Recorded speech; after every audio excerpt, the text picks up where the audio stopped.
Selamat pagi saudara-saudari, para karyawan rumah sakit Sekar Kamulyan, juga seluruh jajaran direksi. Pada hari ini, pada Hari Orang Sakit Sedunia tahun 2021, saya ingin membacakan pesan dari Bapak Paus berkaitan dengan Hari Orang Sakit Sedunia ke-29. Saudara-saudari yang terkasih, perayaan Hari Orang Sakit Sedunia ke-29 pada tanggal 11 Februari 2021, yaitu saat peringatan Santa Perawan Maria Lourdes, merupakan kesempatan untuk mencurahkan perhatian khusus kepada orang sakit dan kepada mereka yang memberikan pertolongan dan perawatan, baik di lembaga-lembaga kesehatan maupun keluarga dan juga komunitas-komunitas. Kita secara khusus memikirkan mereka yang menderita berkepanjangan karena pandemi virus corona di seluruh dunia. Kepada semua saudara, terutama yang miskin dan tersingkir, saya menyatakan kedekatan batin saya dan meyakinkan mereka akan perhatian gereja yang penuh kasih.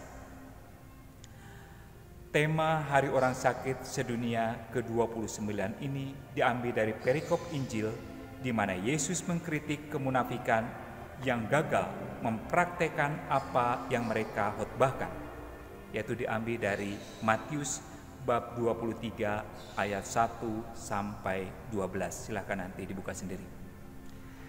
Ketika iman kita dikerdilkan dengan kata-kata kosong, tidak peduli dengan kehidupan dan kebutuhan orang lain, keyakinan iman yang kita akui terbukti tidak sejalan dengan kehidupan yang kita jalani. Bahayanya nyata. Itulah mengapa Yesus menggunakan ungkapan yang paling keras tentang bahaya jatuh ke dalam penyembahan berhala diri. Dia mengatakan kepada kita, karena hanya ada satu gurumu dan kamu adalah saudara. Ada di ayat ke-8.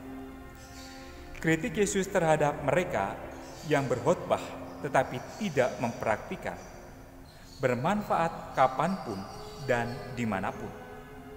Karena tidak seorang pun dari diri kita kebal terhadap kejahatan kemunafikan yang mematikan itu, yang menghambat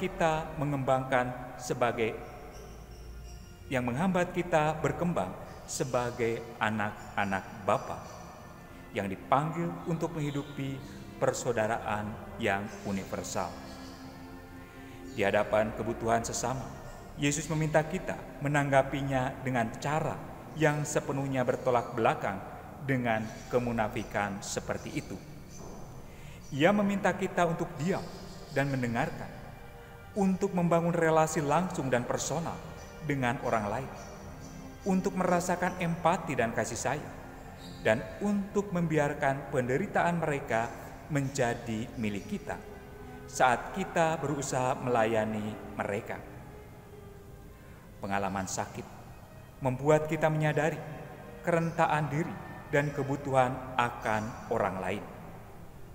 Hal ini membuat kita semakin jelas merasakan bahwa kita adalah makhluk yang bergantung kepada Tuhan. Ketika sakit, ketakutan dan kebingungan dapat mencengkram pikiran dan hati kita. Kita mengalami ketidakberdayaan karena kesehatan kita tidak bergantung pada kemampuan atau kekhawatiran yang ada di dalam hati kita. Penyakit membangkitkan pertanyaan tentang makna hidup yang kita bawa ke hadapan Tuhan di dalam iman. Dalam mencari arah hidup yang baru, lebih mendalam, kita mungkin tidak menemukan jawaban langsung. Kerabat dan teman juga tidak selalu dapat membantu kita dalam pencarian jawaban tersebut. Tokoh Alkitab Ayub merupakan simbol dalam hal ini. Istri dan teman-teman Ayub tidak menemaninya di dalam kemalangan. Sebaliknya mereka menyalahkan dia dan hanya memperburuk kesendirian dan kesusahannya. Ayub merasa sedih dan disalahpahami. Namun untuk itu semua penderitaannya yang demikian berat, dia tidak munafik. Ia jujur pada Tuhan dan orang lain. Ia berseru kepada Tuhan sedemikian kuat sehingga akhirnya Tuhan menjawab dan mengizinkannya melihat cakrawala baru. Ia menegaskan bahwa penderitaan Ayub bukanlah hukuman atau keadaan terpisah dari Tuhan, apalagi sebagai tanda ketidakpedulian Tuhan. Hati Ayub yang terbuka dan sembuh, kemudian membuat pengakuan yang hidup dan menyentuh ini kepada Tuhan. Hanya dari orang-orang saja aku mendengar tentang Engkau, tetapi sekarang mataku sendiri memandang Engkau. Penyakit selalu memiliki lebih dari satu rupa atau satu aspek.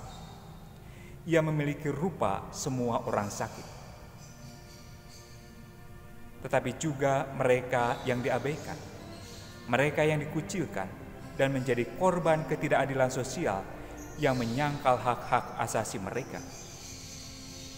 Pandemi saat ini telah memperburuk ketidaksetaraan dalam sistem perawatan kesehatan dan memperlihatkan ketidakefisienan di dalam perawatan orang sakit. Lansia, orang lemah dan renta tidak selalu diberikan akses perawatan atau diperlakukan dengan cara-cara yang adil.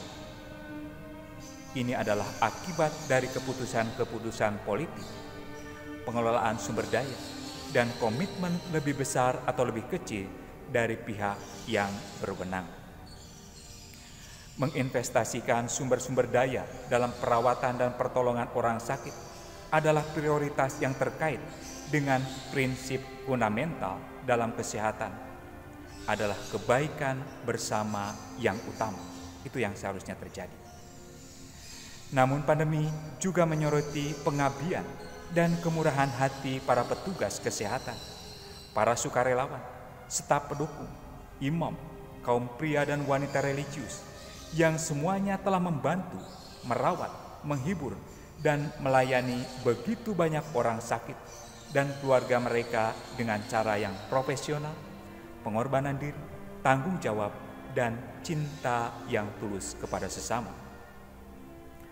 Banyak pria dan wanita yang dengan tetap memilih tidak melihat ke arah lain, tetapi untuk berbagi penderitaan bersama pasien yang mereka lihat sebagai tetangga dan anggota satu keluarga dunia.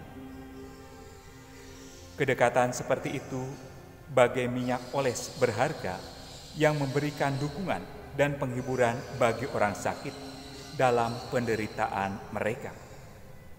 Sebagai orang Kristiani, kita mengalami kedekatan itu sebagai tanda kasih Yesus. Orang Samaria yang baik hati, yang dengan belas kasih mendekati setiap pria dan wanita yang terluka oleh dosa. Kita dipersatukan dengan Kristus oleh karya Roh Kudus. Dengan persatuan ilahi itu, kita dipanggil untuk berbelas kasih seperti Bapa, dan secara khusus mencintai saudara-saudari kita yang lemah, sakit, dan menderita. Kita mengalami kedekatan ini tidak hanya sebagai pribadi, tetapi juga sebagai komunitas. Sungguh, cinta persaudaraan di dalam Kristus menghasilkan komunitas penyembuhan, komunitas yang tidak meninggalkan siapapun, komunitas yang inklusif dan ramah, terutama bagi mereka yang paling membutuhkan. Di sini saya ingin menyebut pentingnya kesetiakawanan yang secara konkret diwujudkan dalam pelayanan dan berbagai bentuk yang semuanya diarahkan untuk mendukung sesama. Melayani itu berarti peduli. Dalam jangkauan ini, semua dipanggil untuk mengesampingkan keinginan dan hasrat sendiri, mengejar kekuasaan di hadapan kenyataan mereka yang paling rentan. Pelayanan selalu terarah kepada wajah mereka, menyentuh daging mereka, merasakan kedekatan mereka, bahkan dalam beberapa kasus berarti menderita oleh kedekatan itu dan mencoba membantu mereka. Pelayanan tidak pernah ideologis, karena kita tidak melayani ide, melainkan kita melayani orang. Jika terapi ingin efisien, ia harus mempunyai aspek relasional, karena aspek ini memampukan pendekatan holistik kepada pasien.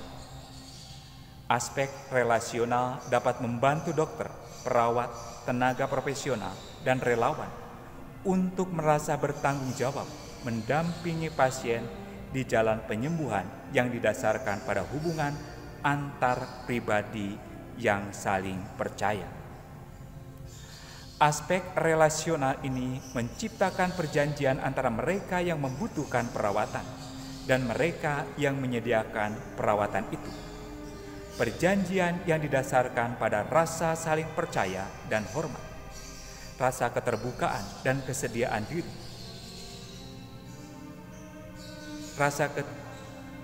keterbukaan dan kesiapsediaan diri.